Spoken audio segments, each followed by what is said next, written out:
ब्रह्मा सर्वानुपूः इति अनुशासनम् इति द्वितीयाध्यायस्य पंचम ब्राह्मणम्। ओम शांति शांति शांति। बहुत बहुत धन्यवाद सर, सुंदर मंत्र पाठ हेतु। अब आज के व्याख्यान हेतु आदरणीय सर का हार्दिक स्वागत है, अभिनंदन है।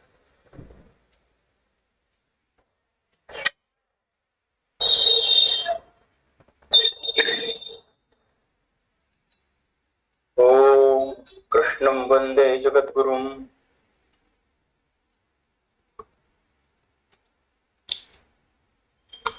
एक बार हमारा मोबाइल वापस जरूर जाता है,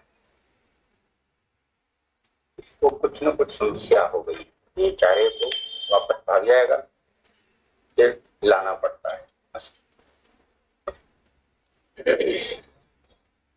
आदरणीय बंधुओं, बृहदारण्यकोपनिषद के द्वितीय अध्याय के इस पंचम ब्राह्मण में संवाद चला हुआ है। इस संवाद में किस तत्व को जानने से अमृत तत्व की प्राप्ति हो जाएगी, इस बात को समझाने के याज्ञवल्क्य अनेक प्रकार के दृष्टांत प्रस्तुत करते हैं मैत्रेयी के सामने कि उस आत्म तत्व को कितनी दूर तक जानना है, उसकी व्याप्ति कहां तक है, कैसे हम उसको जान सकते हैं। और अन्य उपनिषदों में जिसको बाद में और पुरस्कृत रूप में प्रस्तुत किया गया, उन सबका मूल जो तत्व है उसका सार इस उपनिषद के इस प्रसंग में ऋषि ने हमारे सामने रख दिया। हमने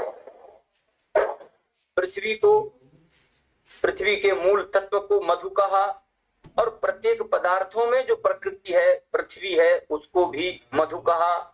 अग्नि में मधु है, वायु में मधु है।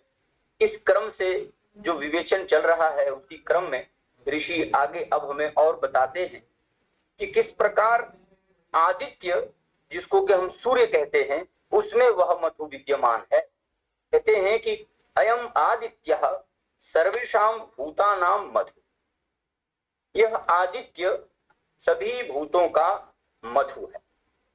अब आदित्य के संदर्भ में हमने जब हम सूर्य इसका संबोधन करते हैं तो सूर्य आत्मा जगत ऐसा मंत्र ऋग्वेद का बहुत प्रसिद्ध है। वो चित्रम देवानाम उद्गादनीकम चक्षुर्मित्रस्य वरुणस्य आग्ने आप्राद्यावा पृथ्वी अंतरिक्षम सूर्य आत्मा जगतस्तत्पुरुषश्च, ऐसा मंत्र आता है, जिससे यह बोध होता है कि यह सूर्य किस प्रकार पूरे जगत, चराचर जगत का आत्मा है। तो केवल सूर्य ही आत्मा नहीं है, उस आत्मा की व्यापकता के लिए हमने अभी पृथ्वी, जल, अग्नि, वायु आदि को देखा था। अब हम उसी क्रम में आदित्य को भी सभी भूतों का मधु है यह जानने का यह एक अवसर आया। अब एक तरफ कह दिया कि यह आदित्य सभी भूतों का मधु है, और दूसरी तरफ फिर कहते हैं आदित्यस्य सर्वाणि भूतानि मधु, उस आदित्य के ये सभी भूत मधु हैं, यानी कि ये सब उसकी आत्माएं हैं, ये उसके कार्य हैं, ये उसके प्रिय हैं। यानी कि सूर्य से उत्पन्न होने वाले समस्त पदार्थ मधु हैं, और इन समस्त पदार्थों का मधु वह आदित्य है, और आदित्य के मधु ये पदार्थ है। अब एक तो था यह भौतिक रूप में इसका एक आध्यात्मिक जो स्वरूप, जिसका संबंध हमारे शरीर से है, उस पर भी दिखाते हैं, क्योंकि आत्मा की व्यापकता को सिद्ध करना है।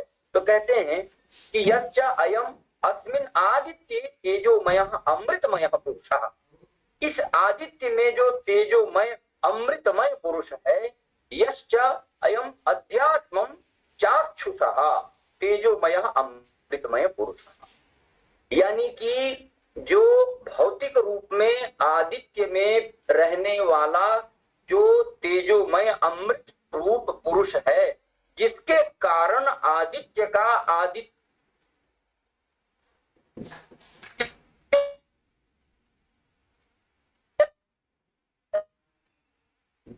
तो है कारण आदित्य उस और उस आदित्य का आध्यात्मिक रूप से हमारे शरीर में रहना, तो वह आदित्य हमारे शरीर में किस प्रकार है, तो कहा चाक्षुष रूप में विद्यमान। और इस चक्षु में रहने वाला भी एक पुरुष तत्व है, जिसके कारण यह चक्षु देखने में समर्थ होती है। तो जिस प्रकार उस आदित्य में प्रकाशत्व विद्यमान है, उसी प्रकार हमारे चक्षु में दृष्टत्व विद्यमान है। जो हम देखने की सामर्थ्य चक्षु में है, वही वह पुरुष है, वस्तुतः वही वह मधु है इस चक्षु का। इसी को कहते हैं कि अयम एवं सह यो अयम आत्मा, वस्तुतः यही वह आत्मा है।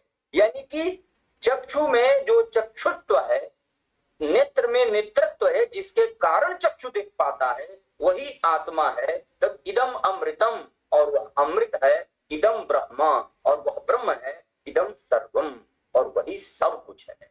यानी कि नेत्र में अगर कुछ है तो वह आत्म तत्व है, जिसके कारण नेतृत्व बना हुआ है। अब इसके दो पक्ष हैं, ये हमें समझने का है। एक पक्ष है भौतिक रूप में और एक पक्ष है आध्यात्मिक रूप। भौतिक रूप क्या है? भौतिक रूप में सामने आदित्य है, आदित्य का प्रकाश है और उससे उत्पन्न होने वाले भौतिक पदार्थ है। और उसका आध्यात्मिक पक्ष क्या है? तो वह आदित्य हमारे शरीर में चक्षु रूप में विद्यमान है और चक्षु से विषयों का ग्रहण करता है, और विषयों को ग्रहण करने की हमारे चक्षु में है, वही आत्मा है। और उसी को ब्रह्म कहते हैं और उसी की विद्यमानता सर्वत्र है। यानी कि आदित्य और चक्षु में जो समानाधिकरण्य है, वह उस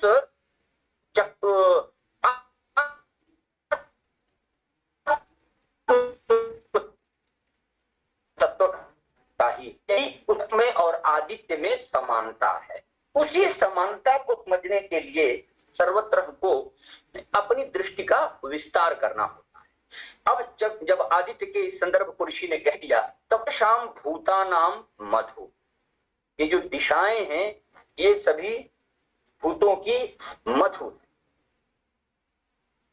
यानी कि अब ये दिशाएं कितनी हैं? तो सामान्य रूप से अगर कहा जाए तो कोई भी दिशा नहीं होती। हमने अपने व्यवहार की दृष्टि से दिशाओं का विभाजन कर लिया। हम पूरब की ओर मुंह करके खड़े हो जाते हैं, तो जिधर सूर्य निकलता है उधर मुंह करके खड़े हो जाते हैं, तो हम उसको पूर्व दिशा कहते हैं। लेकिन सूर्य के उस पार जो जाकर उसी समय खड़ा होगा, तो उसके लिए सूर्य पश्चिम की ओर दिखाई पड़े। तो ये हमारे व्यवहार की दृष्टि से दिशाओं की गणना है। वस्तुतः दिशा एक ही है और हम अपनी सुविधा के अनुसार उसका विभाजन कर लेते हैं। मेरे दाहिने हाथ के इधर जो है वो दक्षिण दिशा हो गई और मेरे इधर जो है वो वाम दिशा उत्तर दिशा हो गई, ऐसा हम विभाजन स्वयं कर लेते हैं। लेकिन मेरे दाहिनी ओर रखी हुई यह पुस्तक मेरे बगल में खड़े हुए किसी व्यक्ति के उत्तर की ओर हो जाएगी। तो ये हमारी सुविधा की दृष्टि से है। हमने अपनी सुविधा के अनुसार दिशाओं का विभाजन कर रखा। अब वो पूरब पश्चिम उत्तर दक्षिण कह लें, चाहे चारों कोने कह लें, चाहे ऊपर नीचे कह लें, तो इन सब का भूतों का मधु ये दिशाएं हैं। अब भूतों के साथ इन दिशाओं का क्या संबंध, ये बहुत महत्वपूर्ण विषय बनता है। आसाम दिशाम सर्वाणि भूतानि मधु, इन सभी दिशाओं की जो सभी पदार्थ हैं ये उसके मधु हैं। यश्च अयम आसु दिक्षु तेजोमय अमृतमय, यानी कि दिशाओं का जो बोध कराने वाला तत्व है, कोई तो है जो हमसे दक्षिण की ओर जो स्थान है उसको दक्षिण दिशा का नाम देने वाला है, उसका बोध कराने वाला है, वह अमृतमय पुरुष है, तेजोमय अमृतमय पुरुष है। यश्च अयम अध्यात्मम, और इसी बात को जब हम अपने आध्यात्मिक रूप में यानी कि अपने शरीर से जब इसे जोड़ते हैं, तब श्रोत्रः श्रौत्रः न कि श्रोत्रः, श्रोत्रस्य भवः श्रौत्रः, श्रुति संबंधी। ये दिशाएं क्या हैं? श्रुति संबंधी हैं, क्योंकि इनकी उत्पत्ति इसी श्रोत्र से ही हुई। श्रोत्राद दिशा शब्द का प्रयोग आया है। तो प्रातिश्रुतकः, प्रातिश्रुतकः का अर्थ क्या होता है कि जो सुनने के समय में विद्यमान रहता है। सुनने के समय में विद्यमान रहने का अर्थ क्या है? प्रातिश्रुत का शब्द आया। प्रातिश्रुत का अर्थ हो गया कि जब भी हम कुछ सुनते हैं तो बिना दिशा के हम नहीं सुन सकते, क्योंकि दिशाएं ही एक छोर से दूसरे छोर की ओर ले जाने वाली होती हैं। उन्हीं से शब्द एक छोर से निकलकर दूसरे छोर की ओर आता है। तो जो उनकी वाणी की जो यात्रा है वो दिशा का निर्धारण करती है। तो जब भी कोई शब्द हमारे कान में आएगा तो एक दिशा से निकलकर दूसरी दिशा की ओर प्रवेश करेगा। उसी को प्रातिश्रुत शब्द का प्रयोग किया है। ऐसा यह हमारे शरीर में विद्यमान रहता है। अब यह शब्द सुनने की जो सामर्थ्य है, जो हमारे कर्ण विवर में स्थापित करता है, वह भी वह तेजोमय पुरुष है, वही आत्मा है। यानी कि कान में शब्द सुनने की सामर्थ्य कहां से आती है? जहां से आती है वही आत्मा है। यह हमें समझना चाहिए। वही आत्मा इदम अमृतम, इदम ब्रह्म, इदम सर्वम। वही अमृत है, वही ब्रह्म है और वही यह सारा जगत है। अब जगत के जो स्वरूप हैं, जो हमें दृश्यमान हैं, उन सब का नाम क्रमशः लेते चले हुए जा रहे हैं। कि हमने पृथ्वी भी देखी, अग्नि भी देखी, आकाश भी देख लिया, आदित्य भी देख लिया, वायु भी देख लिया, दिशाएं भी देख ली, दिशाओं के आगे चलते हैं। अब और कहाँ उस ब्रह्म की व्याप्ति की चर्चा या केवल करते हैं। कहते हैं अयम चंद्रः सर्वेषां भूतानां मधु। यह जो चंद्रमा है यह भी सभी भूतों का मधु है। चंद्रस्य सर्वभूतानि मधु, और उस चंद्र की ये सारे भूत भी मधु हैं। कैसे? एक दूसरे के साथ उनकी व्याप्ति बताना है। जिस प्रकार हमको क्या सिद्ध करना है कि उस ब्रह्म से इस जगत की सृष्टि हुई है, तो दोनों में कार्य कारण संबंध है और वह ब्रह्म इस जगत में है और यह जगत उस ब्रह्म में है। यही बात सिद्ध करना है और उसी को सिद्ध करने के लिए ऋषि ने इतने सारे दृष्टांत दिए कि एष अयम चंद्रः सर्वेषां भूतानां मधु। मधु का अर्थ आप रस ले लीजिए, तत्व ले लीजिए, यानी कि चंद्रमा का जो तत्व है वह ये सारे प्राणी हैं और इन सभी प्राणियों का, ये सभी प्राणी चंद्रस्य मधु, उस चंद्र के मधु हैं। यानी कि चंद्रमा से ही यह सब कुछ उत्पन्न है। चंद्र तत्व समस्त प्राणियों में विद्यमान है, यह कहने का तात्पर्य।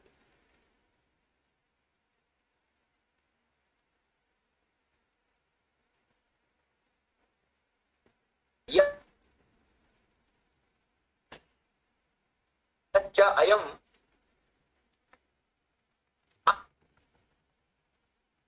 अस्मिन् चंद्रे, और जो इस चंद्रमा में तेजोमय अमृतमय पुरुषः, जो तेजोमय अमृतमय पुरुष है, यश्च वह, यश्च अयम अध्यात्मम, और आतः वह हमारे मन से संबंध रखने वाला है। यानी कि यह जो चंद्र तत्व है, जो समस्त भूतों का मधु कहा जा रहा है, वह हमारे शरीर में मानस के रूप में विद्यमान है। मन संबंधी है, मन चंद्रमा मनसु जाता तत्व सूर्यो अजाय, सब हमने पुरुष सूत्र में पढ़ा है। तो अब जो उस चंद्रमा में विद्यमान रहने वाला पुरुष है, वही हमारे मन में विद्यमान रहने वाला पुरुष है, आत्मा है, वही ब्रह्म है और वही इदम सर्वम, इस जगत में जो कुछ भी है सब उसी की विद्यमानता है। इस प्रकार यह पुरुष, मानस पुरुष जो है, वह आध्यात्मिक दृष्टि से हमारा आत्मा है। इसका संबंध उस चंद्रमा से दिखाया। अब इसको यदि हम थोड़ा और लौकिक दृष्टि से व्याख्यायित करें और अन्य उपनिषदों में इस मंत्र की व्याख्या पर दृष्टि डालें तो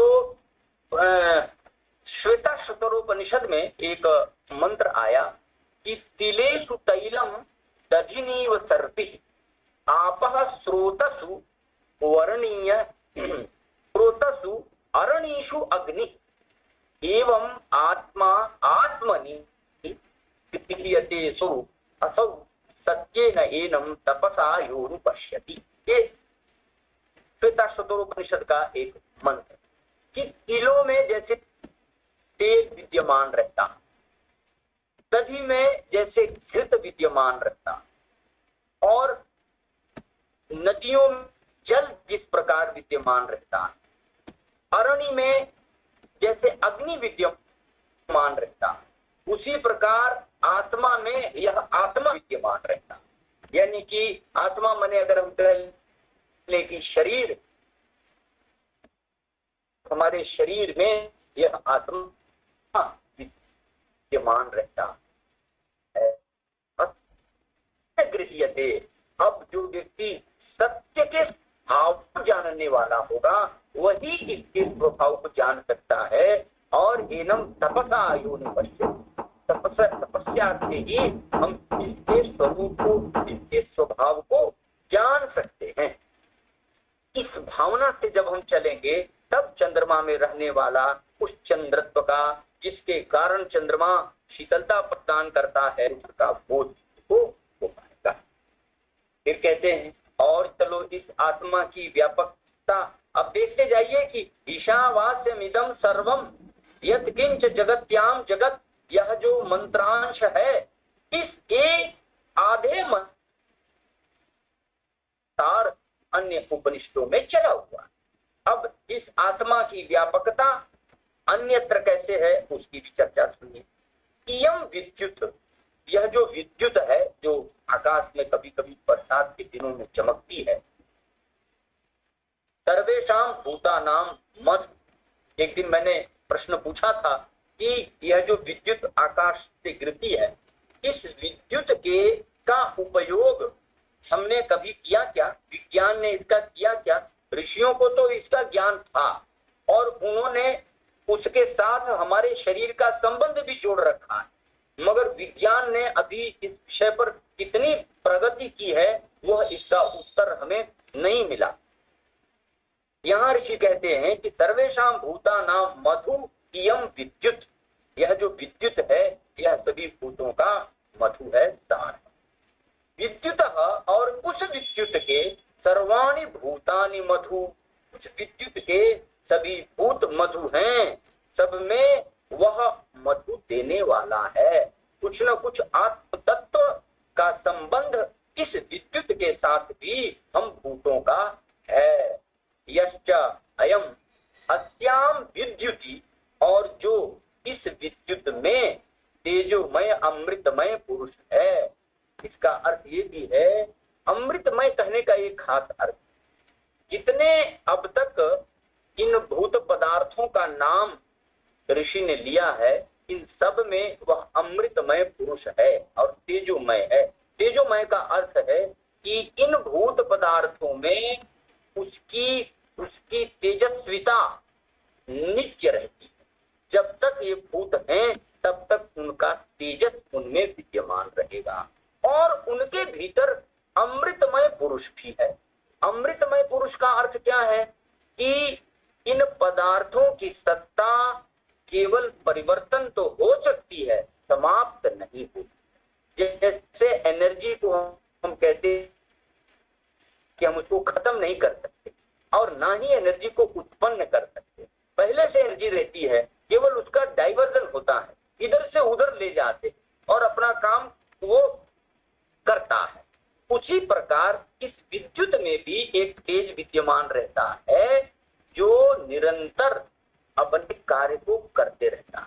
क्षण भर के लिए हमारे सामने आएगा और विद्युत चली जाएगी, लेकिन उस आने मात्र से उसके भीतर जो उसका पुरुषत्व है, उसका तेजस्व है, वह क्या करता है, तो वो कहते हैं हमारे शरीर के लिए देखो उपयोगी क्या है। कहते हैं यच्च अयम अध्यात्मम, जो इसका आध्यात्मिक स्वरूप स्वभाव है, तेजसहा, वह तेजस है। तेजस का अर्थ है तेज से युक्त। तो वह तेज कहाँ रहता है, तो कहा कि हमारी त्वचा में, हमारी जो त्वचा है, इस त्वचा में रहने वाला जो तेज है, चमक जिसको हम कहते हैं। एक बात तो ये पता लग गई कि ऋषियों ने इस विद्युत में रहने वाले उस पुरुष परम अमृत तत्व को हमारे शरीर में, जो हमारी त्वचा है, इस त्वचा के तेज के लिए इसका कहीं न कोई अनुभव अवश्य किया था। यानी कि उसका उपयोग हमारे शरीर में और अधिक तेज बढ़ाने के लिए था। अब तेज का अर्थ तो शंकर ने लिख दिया कि तो तेजसी भवः तेजसा, यानी कि शरीर में जो हमारी त्वचा है ये चमकदार रहे, यानी कि इसको इस तरह के इस विद्युत का स्पर्श या इसका किसी भी तरह आकर्षण करने से हमको फेयर एंड लवली लगाने की जरूरत नहीं पड़े। पाठक जी ऊपर बैठे हैं, कहीं पहाड़ से सीधे पकड़ लेते होंगे बिजली को, इसीलिए इनका जो चंद्र लोक है वो एकदम से चमकता रहे। तो कहीं न कहीं हमारे ऋषियों को इस बात का बोध अवश्य रहा होगा। तो उसका संबंध हमारे शरीर के इस तेजस से है। वह तेज ही हमारे शरीर का आत्मा है, यानी कि त्वक का जो आत्मा है वह तेजस ही है, जो इस विद्युत से प्राप्त होता है। तो उसकी भी व्याप्ति कह दी, वही आत्मा, वही अमृत, वही ब्रह्म और वही सब कुछ है। ऐसा ऋषि ने मैत्रेयी को एक वाक्य में समझा। अब और आगे चलते हैं, कैसे और उसकी व्यापकता है। फिर कहते हैं अयम स्तनयित्नुः सर्वेषां भूतानां मधु। स्तनयित्नुः का अर्थ होता है मेघ। मेघ माने जो वृष्टि करते हैं, जिससे बारिश होती है, उसी को मेघ कहते हैं। उसका एक यह पर्याय है स्तनयित्नुः। अब कहा कि ये क्या है, बोला यह भी सर्वेषां भूतानां मधु, यह सभी भूतों का मधु है। तनयित्नोः सर्वाणि भूतानि मधु, और इस मधु का ये सभी भूत मधु हैं। अब यश्च अयम अस्मिन् स्तनयित्नौ, जो इस मेघ में, यानी कि इस मेघ में रहने वाला जो तेजोमय अमृतमय पुरुष है, वह आध्यात्मिक दृष्टि से शाब्दः सौवरः तेजोमय। शाब्द का मतलब होता है शब्द संबंधी, और सौवर का मतलब होता है सुंदर स्वर, स्वर संबंधी, यानी कि वर्ण और स्वर संबंधी जो तेज है, जो अमृतत्व है, हमारे भीतर से निकलने वाली वाणी, जो शब्द है, वह उसमें भी कोई न कोई आत्म तत्व विद्यमान रहता है। अब हम सब जानते हैं कि वाग वही ब्रह्म पर कितने सारे मंत्र आए हैं, 20-25 बार तो खाली वाग वही ब्रह्म यह शब्द शब्द ब्राह्मण में आया हुआ है। तो अब यहाँ ऋषि ने उसको कह दिया कि ये जो वाणी हम बोलते हैं, एक दिन मैंने एक मंत्र बोला था कि चत्वारि श्रृंगा त्रयो पादा द्वे शीर्षे सप्त हस्ता स्वस्य तथा बद्धो वृषभो रोरवीति महो देवो मर्त्याम आविवेश। मर्त्याम सह महादेवः आविवेश, प्रवेश कर गया। रोरवीति शब्द करता हुआ, यानी कि वह परब्रह्म महान देव हमारे शरीर में वाणी के रूप में शब्द करता हुआ प्रवेश कर गया, और उसी के प्रभाव से हम कुछ बोल पाने में समर्थ होते हैं। तो यानी कि शब्द में जो हमारा शब्दत्व है, बोलने की जो सामर्थ्य है, वह उस अमृत तत्व के कारण ही है। उसमें भी यानी कि शब्द के भीतर जो शब्दत्व है वह उसी आत्मा के कारण है। उस आत्मा के कारण ही हम कुछ शब्द बोलने में समर्थ हो पाते हैं।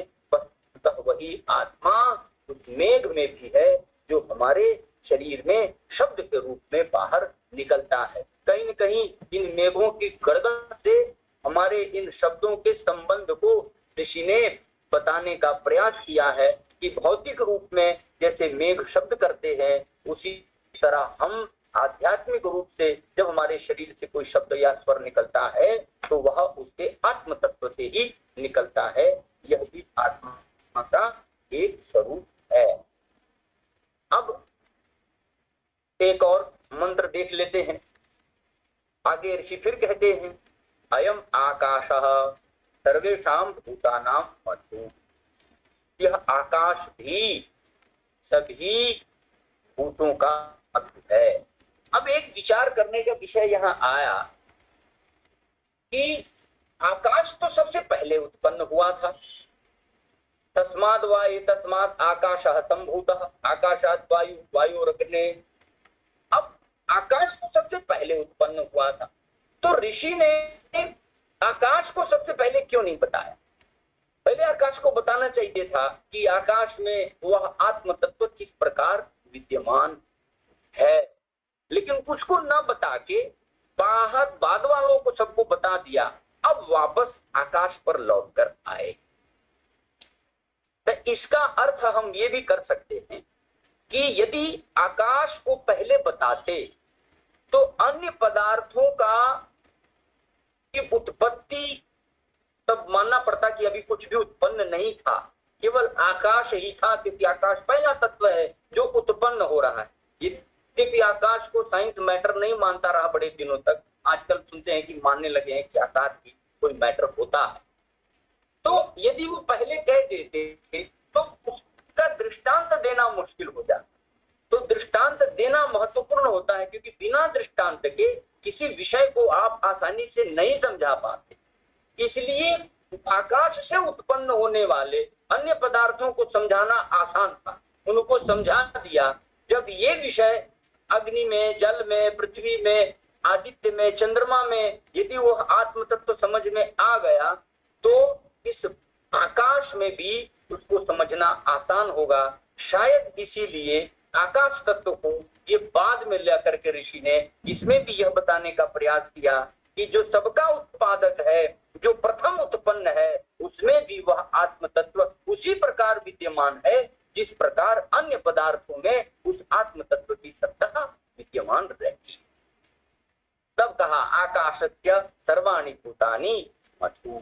उस आकाश के ये सभी पदार्थ मधु हैं। मधु का अर्थ उसी से निकले हुए, उसी के मूल तत्व हैं, परम तत्व हैं। आकाश की अंतिम जो गति है वो उससे उत्पन्न होने वाले पदार्थों की है। यदि पदार्थ ना हो तो आकाश का कोई अर्थ नहीं रह जाता, इसलिए उसको मधु कहा। इसीलिए ये जो पितृ ऋण है, इसके लिए कहा कि संतति आवश्यक है, तभी आप पितृ ऋण से मुक्त होंगे। तो अब ये ऐसा क्यों कहा? तो जैसे पिता के लिए उसकी संततियां मधु हैं, इससे यह जो दृष्टांत है, इससे हमें आसानी से पूर्व के सारे विषय स्पष्ट होते चले जाएंगे। क्योंकि जैसे हम हमारे लिए हमारी संततियां मधु हैं, उसी प्रकार उन संततियों के लिए हम मधु हैं। तो जो मधु शब्द का अर्थ प्रिय लिया जाता है, उससे भी यह अर्थ निकलेगा। यद्यपि ऋषि ने आत्म प्रिय की बात की है, लोक में किसी को प्रिय नहीं कहा है। अपने पहले प्रसंग में इस बात को देख रखा है। फिर भी जब तक द्वैत का भाव नहीं आएगा तब तक व्यवहार संचालित नहीं होगा। तो इसलिए आकाश और आकाश से उत्पन्न होने वाले समस्त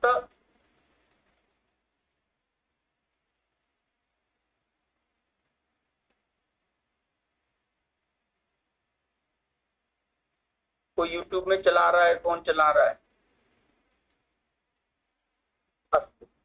तो आकाश से उत्पन्न होने वाले जितने भूत हैं, पदार्थ हैं, ये सब आकाश के मधु हैं। जैसे पिता और पुत्र का, पिता और पुत्री का संबंध आपस में उत्पाद्य उत्पादक का है और एक दूसरे के साथ मधु का संबंध है, उसी तरह इस आकाश आदि अन्य अन्य सभी पदार्थ, ये सभी पदार्थ एक दूसरे को उत्पन्न करने में बड़े सहायक। अब इन पंक्तियों से उपंचीकरण का अर्थ आसानी से समझ में आ जाएगा जिसको कि वेदांत सार आदि ग्रंथों में प्रस्तावित किया गया। अब कहते हैं कि उस आकाश का आध्यात्मिक स्वरूप हमारे शरीर में किस प्रकार है। तो कहते हैं यश्च अयम अस्मिन् आकाशे तेजोमयः अमृतमयः पुरुषः, उस आकाश में भी वह तेजोमय अमृतमय पुरुष विद्यमान है। अब बड़ा आश्चर्यजनक होगा क्योंकि जब साइंस बहुत दिनों तक आकाश को मैटर नहीं मानता था, पदार्थ नहीं मानता था, बाद में मानने लगा। अब हमारा ऋषि तो ये कह रहा है कि उस आकाश में भी वह पुरुष विद्यमान है। अब जब वो आकाश को ही नहीं मान रहे थे तो पुरुष को भी नहीं मानते। मुझे लगता है कि कालांतर में जब यह शोध बढ़ा होगा कि नहीं भाई पुरुष को तो मानना पड़ेगा,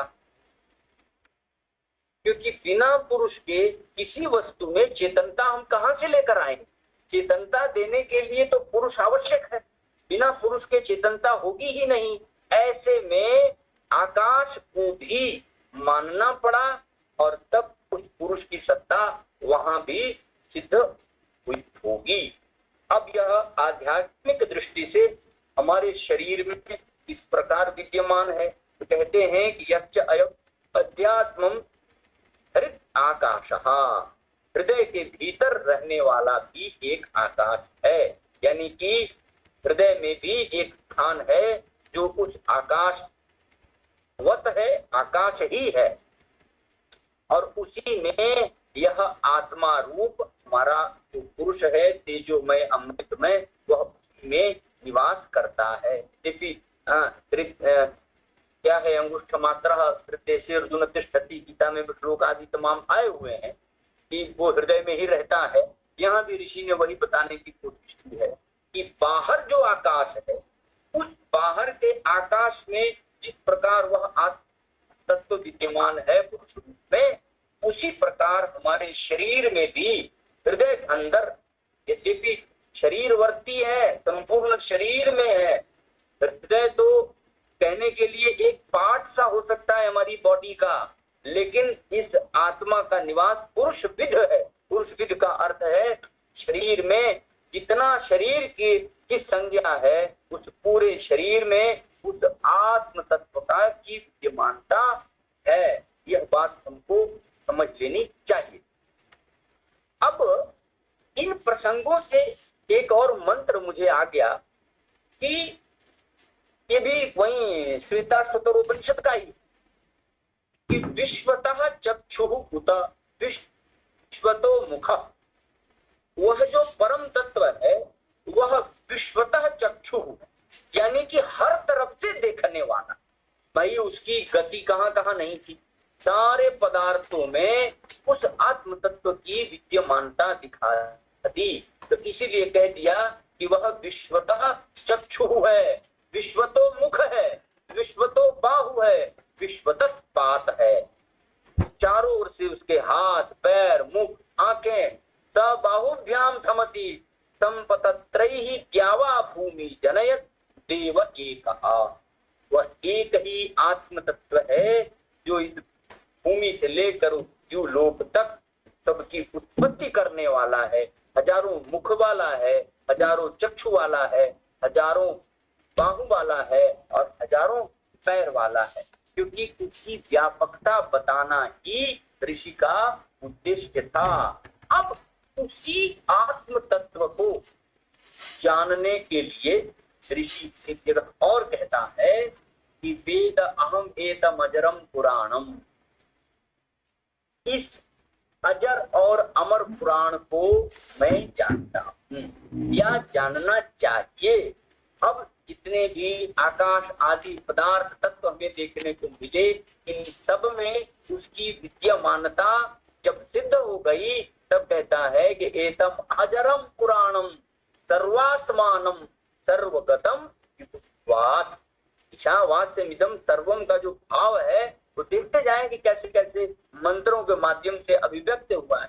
सर्वात्मानम सर्वगतम विभुत्वात्, व्यापकता के कारण विभु का अर्थ व्यापक, होता है। अपनी व्यापकता के कारण सर्वगतम, सब में विद्यमान रहने वाला यह ब्रह्म है।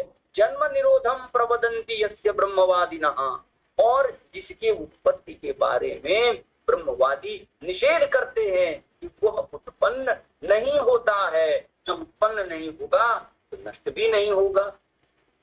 वह तो केवल जो वस्तु उत्पन्न होती है उस वस्तु में चेतन रूप में प्रवृत्त हो जाना, और जब तक उस वस्तु की सत्ता रहती है तब तक उसमें वह चेतन रूप में विद्यमान रहता है। जिस दिन उस वस्तु की सत्ता समाप्त हो जाती है उस दिन वह वहां से निवृत्त होकर किसी अन्य मार्ग में निकल लेता है, जिससे कि उसकी उसकी सत्ता पर कोई फर्क नहीं पड़ता। केवल सत्ता की समाप्ति उस वस्तु में रहने वाला जो वस्तु तत्व है उसकी रहती है। तो इस दृष्टि से ब्रह्म की व्यापकता इतने पदार्थ यह बताने के लिए आती है कि वस्तुतः सर्वम खलविदम ब्रह्मा, यह भाव आपको बोध रहे। और यह भाव जब सर्वम खलविदम ब्रह्म का आएगा तभी अहम ब्रह्मास्मि यह भाव भी निकल पाएगा। जब अहम ब्रह्मास्मि यह भाव निकलेगा, मैं ही ब्रह्म हूं, मेरे भीतर रहने वाला वह परम तत्व ही जगत का संचालन करता है, मैं ही जगत का संचालन करने वाला हूँ। इस भाव में जाते ही व्यक्ति को सुख दुख से मुक्ति मिल जाती है। मुझे लगता है इसी को अमृतत्व अश्नुते कहते हैं। तब व्यक्ति अमृतत्व का भोग करने लगता है। इस प्रकार मैत्रेयी को लगातार याज्ञवल्क्य समझा रहे हैं, और क्योंकि वो उनकी पत्नी है तो पत्नियों को समझाना तो ऐसे ही बड़ा कठिन था। ये हमें ही नहीं, मेरे जैसे जितने बैठे हैं यहाँ परिवार वाले सबको ये समस्या आती होगी कि उनको समझाना सबसे कठिन कार्य है। तो याज्ञवल्क्य भी फंसे हुए हैं कि अपनी पत्नी को कैसे बताएं कि वह ब्रह्म सर्वत्र व्यापक है, उसको तुम ऐसे समझ लो तभी तुम्हें अमृतत्व का भोग प्राप्त होगा। इस शब्दों के साथ आज के पाठ को यही मैं पूर्ण करता हूँ। बाकी किसी को कुछ कहना हो तो और इसमें जोड़ सकता है। बहुत बहुत धन्यवाद सर, सुंदर और सार्थक वक्तव्य के लिए। अब आगे की परिचर्चा के लिए इस पर जनामंत्रित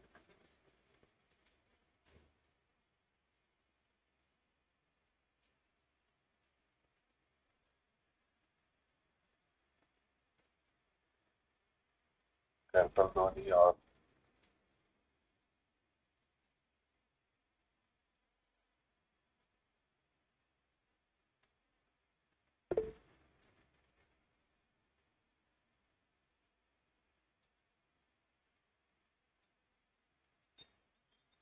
है 5 मिनट पाठक जी कुछ। हाँ, वही और मैं सुना सुन दीजिए। के बैठा था। इसमें है, अभी बात हो रही थी चंद्रमा से अमृतत्व की प्राप्ति, और वही हमारे त्वचा आदि का कारण जो है उसका संदर्भ मिला मुझे कि हमारे तेज जो है त्वचा में है और इसी को ओज कहते हैं।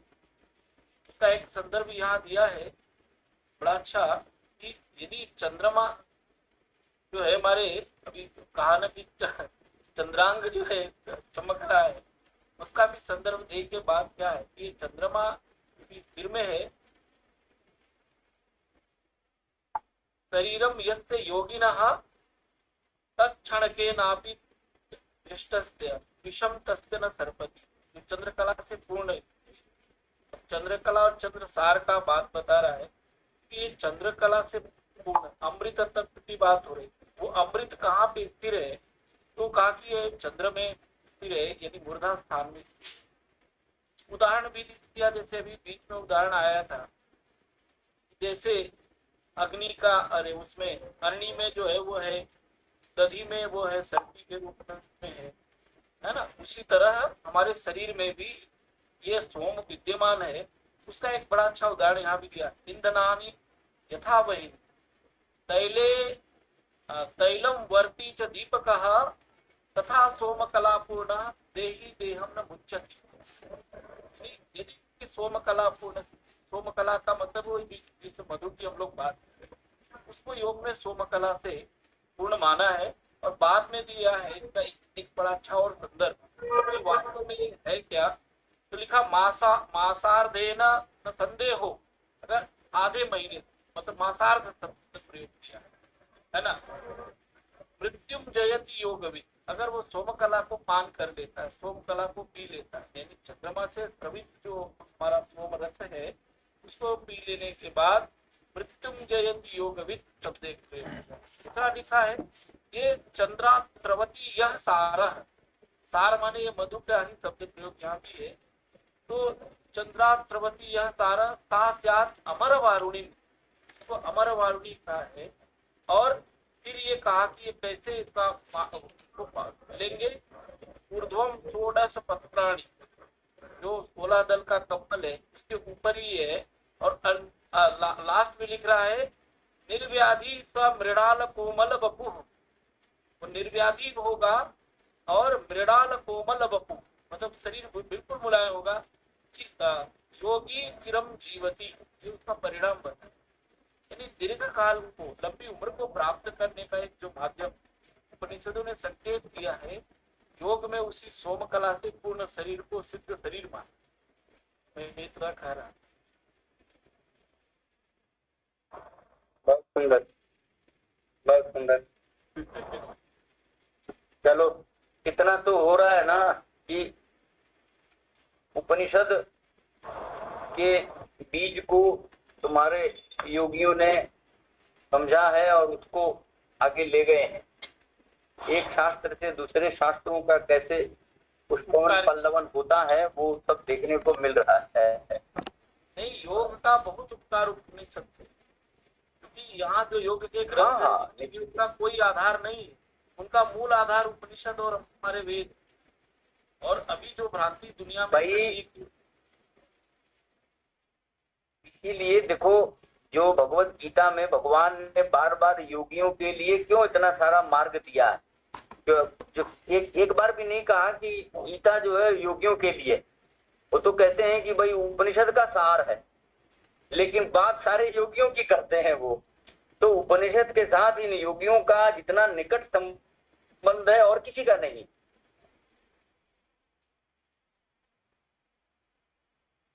ये तो महान योगियों का ही विषय रहा है, वही इधर की ओर गए हैं, तो बड़ा अच्छा है। चलो एक और भी है, श्वेता सूत्रोपनिषद में लिखा, न तस्य रोगो न जरा न मृत्यु प्राप्त से योगा स्वयं शरीरम, स्वयं शरीरम। हिरण्य संहिताकार ने लिखा है साफ साफ, ये जो योगा नलेन संदेह्य घट शुद्धि समाचरे, है ना, योग रूपी अनल में शरीर को तपाओ, उसी घट शुद्धि समाचरे का एकदम काफी किया हुआ बहुत सारी चीजें लगता है। बाद के ग्रंथ है 17वीं 18वीं शताब्दी के, कुछ 10वीं से लेके और 17वीं के बीच के सारे हठयोग के ग्रंथ है लगते, उनमें उपनिषद की पूरा झलक, अच्छा प्रयोग रूप का झलक, प्रवचन मात्र का झलक नहीं, यहाँ प्रयोग रूप का झलक है, ये बड़ा अच्छा लगता है। उपनिषद में जिन बातों का प्रवचन है, जहाँ पे उन्हीं चीजों का पूरा प्रयोग। चलो बहुत अच्छा। और किसी को, गोपाल जी पटना से कुछ बोलना है, मोतिहारी से? न महोदय, अधुना तो केवलं श्रवणम् अनन्तरं मननं ततः परं निधिध्यासनम्। वाह वाह, ये हुआ असली आत्मा का सार यहाँ निकला है। श्रोतव्यः मंतव्यः।